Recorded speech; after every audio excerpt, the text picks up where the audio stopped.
Ça fait longtemps que je fais des courses, ça fait longtemps que je suis navigateur professionnel, mais c'est de loin ma plus belle ligne d'arrivée.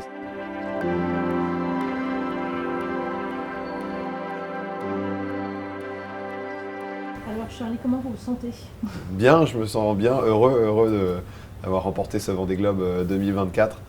Voilà, ça fait tellement longtemps qu'on me prépare avec l'équipe, voilà, 4 ans qu'on travaille dessus avec cette conception, construction, mise à l'eau, mise au point du bateau. Voilà, j'ai pensé qu'à ça, qu'à cet objectif pendant 4 ans et voilà, de l'avoir atteint, d'avoir gagné la course, c'est vraiment génial et j'en profite à fond depuis. La fatigue, elle retombe déjà un peu, pas du tout? Ouais, la fatigue est là depuis le début assez rapidement, elle s'est vite installée pendant la course. Et ouais, elle continue à me coller à la peau. La dernière fois, j'avais mis 8 mois à récupérer. Voilà, on verra combien de temps je mets cette année, quoi. Ça fait quoi de franchir la ligne d'arrivée en étant vainqueur? Vraiment, Bon, ouais. c'était vraiment une joie immense, un torrent d'émotions. Ça fait longtemps que je fais des courses, ça fait longtemps que je suis navigateur professionnel, mais c'est de loin ma plus belle ligne d'arrivée. C'était juste dingue, quoi. En plus, avec voilà, la lune, la pleine lune d'un côté, le lever de soleil de l'autre. Voilà, franchir cette ligne si symbolique du Vendée Globe. C'est toujours la même ligne d'arrivée en plus.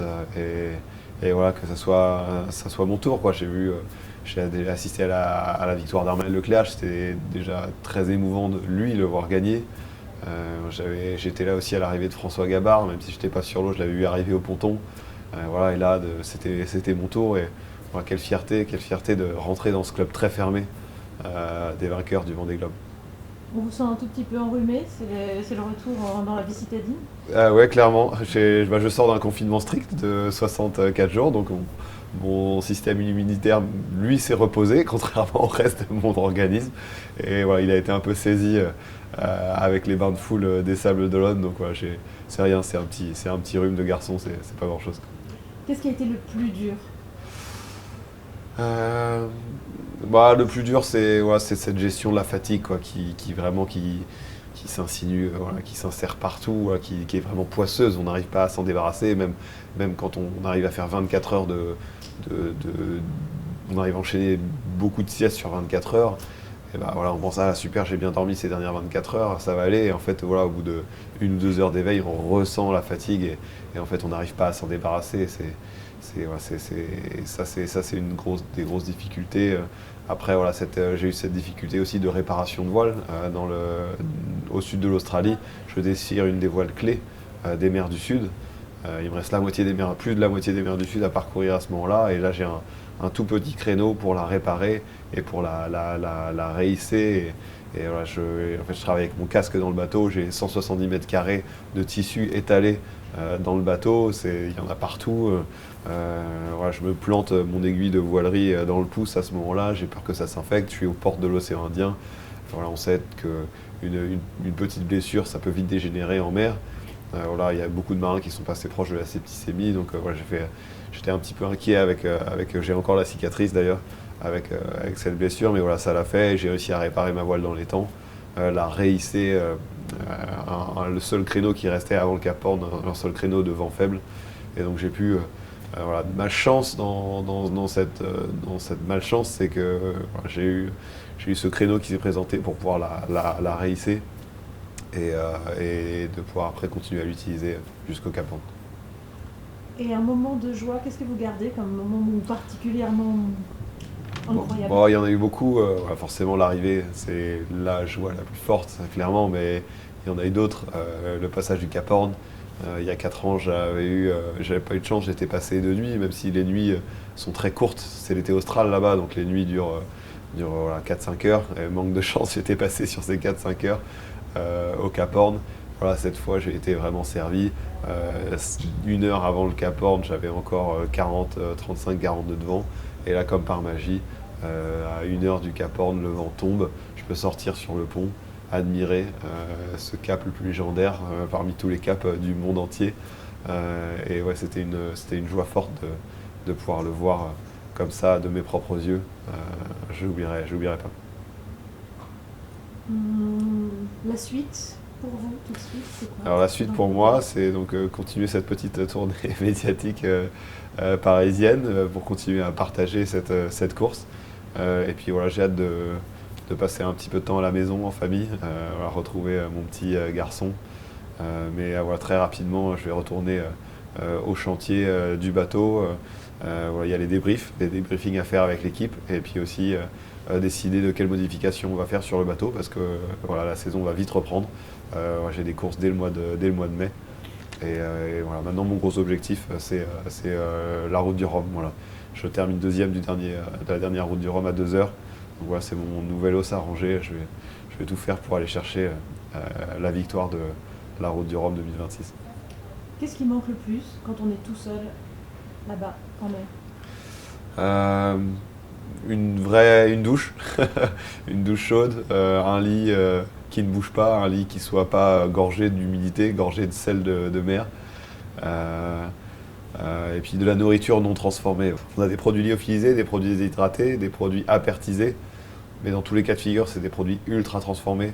Et voilà, pendant la course, je rêvais que d'une chose, c'est voilà, manger juste un aliment simple, un aliment voilà, qui n'a pas suivi un processus, un traitement, voilà, une torture pour pouvoir être mangeable rester mangeable pendant des semaines et des semaines, voire des mois, voire des années même pour certains produits. Donc voilà, retrouver une nourriture simple, j'avais hâte de retrouver ça.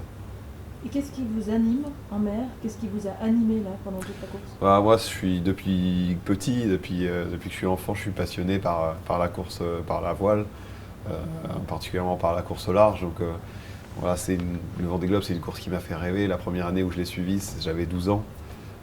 Voilà, à l'époque, elle me faisait rêver, j'en rêvais pas, parce que ça me paraissait tellement inaccessible, tellement hors norme de voir ces hommes et ces femmes partir comme ça autour du monde sur des bateaux qui me paraissaient très très grands. Moi, je faisais du dériveur, des petits dériveurs de quelques mètres à l'époque. Et là, je les voyais partir sur ces 60 pieds, ces bateaux de 18 mètres, dans les océans, sur les océans les plus dangereux du monde. Et à cette époque-là, je n'osais même pas me projeter moi-même dans un jour faire le Vendée Globe. Mais voilà, ça a contribué à la construction de cette passion.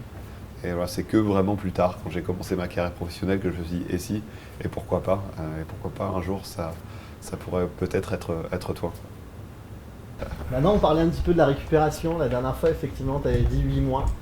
Qu'est-ce qui est le plus dur finalement quand on met le pied à terre, le contact avec les gens d'un coup, là, cette espèce de vide qui se remplit en quelques heures? Ouais, bah, c'est assez incroyable. En plus, il y a 4 ans, c'était confinement, donc il n'y avait que les journalistes, il n'y avait pas de public, donc c'était un peu plus en douceur, on va dire, le retour à terre.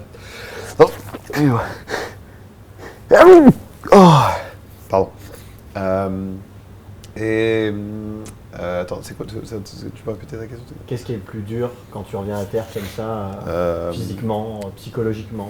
Bah, c'est que de la joie. C'est vraiment de la joie de revenir victorieux, d'avoir ce sentiment du travail accompli, de partager cette victoire avec l'équipe. Ils sont tant donnés.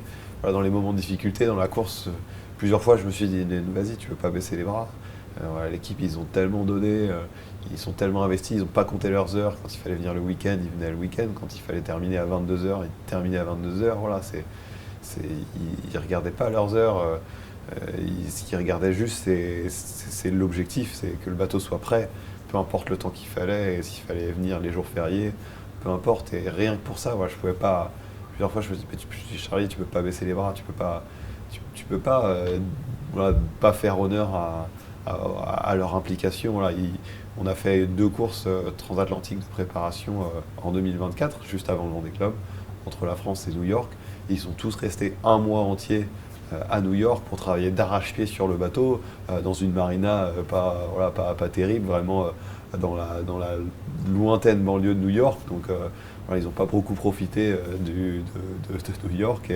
Et voilà, ils étaient là avec un seul objectif, remettre le bateau en état et qu'on puisse voilà, gagner la course retour, chose qu'on a faite. Et voilà, dans les moments de difficulté, je pensais à eux et je me disais voilà, rien que pour tout ce qu'ils ont investi ces 4 dernières années, j'avais pas le droit de baisser les bras.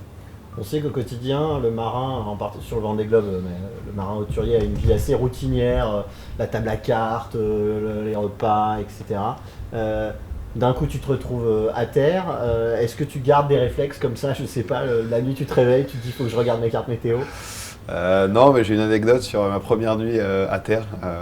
Donc voilà, je suis arrivé le matin même et en fait, je me réveille en pleine nuit et en fait, j'ouvre en grand le rideau de la chambre d'hôtel et en grand la fenêtre alors qu'il faisait, je sais pas, moins 2 degrés dehors et en criant j'ai oublié de virer de bord. Et je crois que je parle de Johan aussi, et je reste un temps les mains sur les hanches devant la fenêtre, puis je retourne me coucher comme si de rien n'était. Et moi, je n'ai pas de souvenir de ça. Voilà, c'est Perrine, ma femme, qui m'a raconté ça le lendemain. Voilà, donc même si mon corps était à terre, mon cerveau visiblement était encore en mer à ce moment-là. Tu as parlé de ta cicatrice, je crois qu'à la conférence de presse, on avait demandé si tu t'étais pesé, ça n'avait pas été encore le cas. Physiquement, bon, il y a la fatigue, mais est-ce que tu as perdu du poids? Est-ce que tu as des courbatures Alors, j'ai pas encore réussi à trouver une balance parce que je me suis pas beaucoup posé depuis.